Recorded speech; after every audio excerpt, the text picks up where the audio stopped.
Hey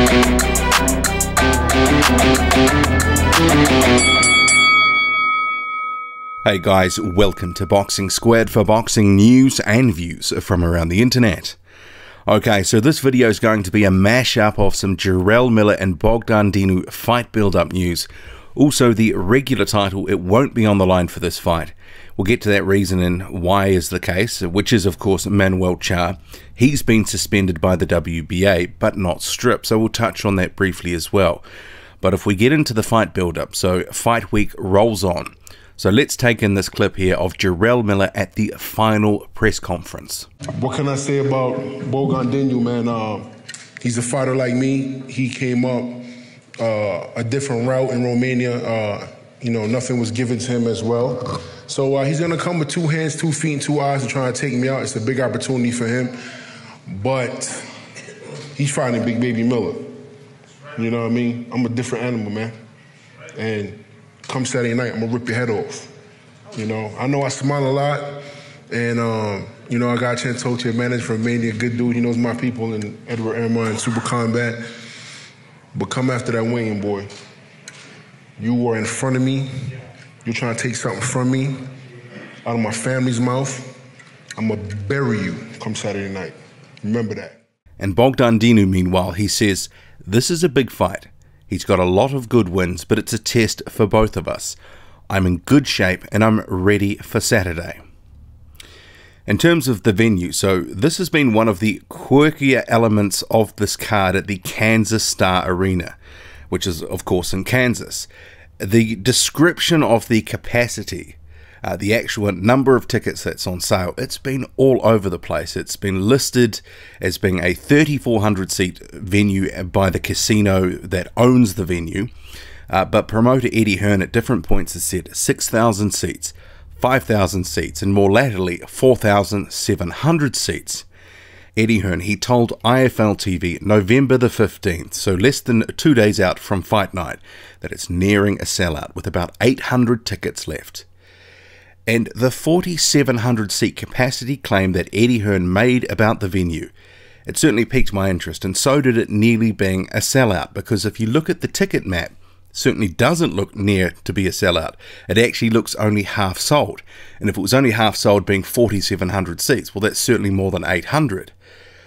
But instead of just guessing about how many seats were on sale, I thought, well, actually, I'm going to work through this. I'm going to count how many seats are actually there. How many seats are listed as being available for sale, which is all of the seats you can see here on this map. So what I'm going to do now, because I did a little mini wrap for my Twitter account, sort of a bit of a wrap explaining what's going on here. It recaps the whole situation. So here it is.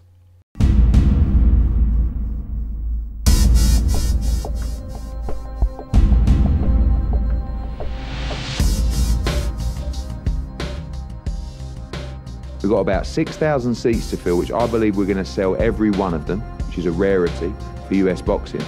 We've probably got about 800 tickets left, 5,000. But is it only, how many is it open for? 4,700 to 4,000, something like that, yeah.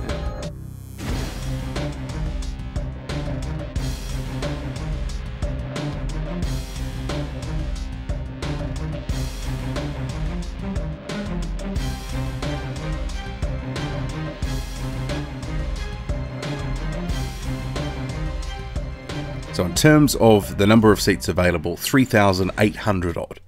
Certainly a little bit of a gilding of the lily situation in terms of the capacity. It's not near 6,000, it's not 5,000, and it's certainly closer to 4,700.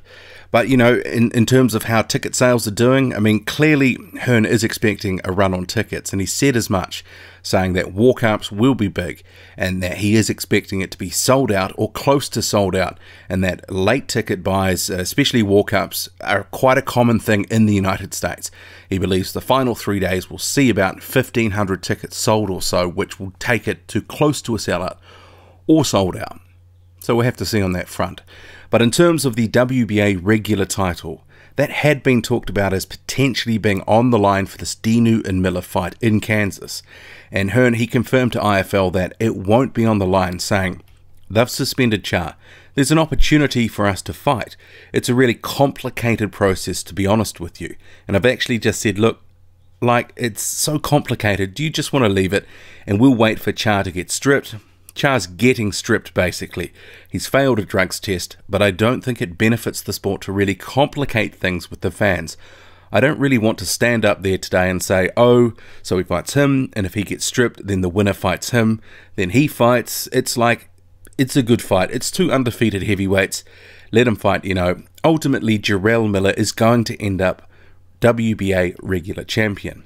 Eddie Hearn's statement to IFL TV regarding the certainly vexed situation of this WBA belt, which the whole situation with Manuel Charr, it's been a mess from the get-go after he allegedly failed a drug test recently. That was ahead of a scheduled fight with Fraser Kendo in September. But I do agree with Hearn here in terms of it being messy, complicated, and fans would be a bit confused. Having it on the line under such murky circumstances, it would be confusing. It is a secondary title that already has a few, issues around credibility. It's not exactly held in high regard. So if it was banged on the line at the last minute, it would have been seen in a bit of a cynical light by some. And certainly the WBA has done that before, and it hasn't really been a great look. They put it last minute on the line for Charr's fight, which he won the title against Alexander Ustinov. That was the regular belt, November 2017. More recently, out of nowhere, an interim world title was put on the line for Trevor Bryan and BJ Flores. That was a very quizzical situation, and arguably an interim title shouldn't have been put on the line, because what it did was create a third world champion within the WBA. Not overall, just within the WBA, and that's certainly very confusing. The irony, though, with this situation not having the belt on the line is it does reduce the significance for this Miller and Dinu fight. And arguably, you can say, well, why are they even having it? Because there really is nothing on the line here. The sales pitch basically now from Eddie Hearn is it's two unbeaten heavyweights. And for Dinu, he's actually barely active, hasn't really fought much in the past 3.5 years. This is his first fight of 2018, and he's barely known beyond hardcore boxing fans. So you could ask yourself, why are they having this at all? But I am looking forward to seeing Bogdan Dinu because, this is a heavyweight division fight. I'm quite interested to see what he's really about, because I do believe he will come better than advertised, but will it be enough? I don't think so, but I think a lot of people will be like, okay, Bogdan Dinu, better than I thought.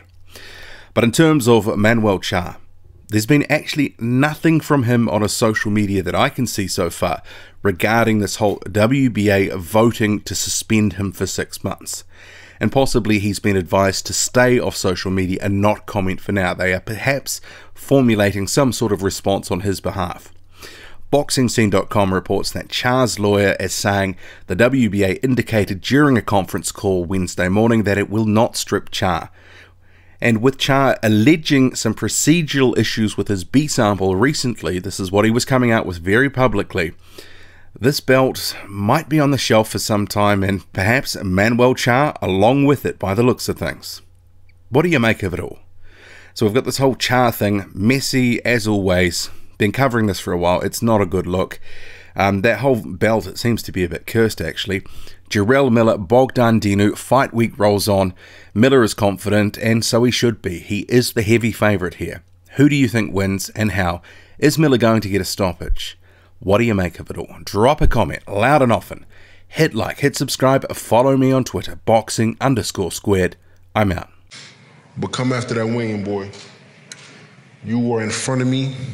You're trying to take something from me, out of my family's mouth. I'm going to bury you come Saturday night. Remember that. If you want even more boxing content, come and join me on Patreon.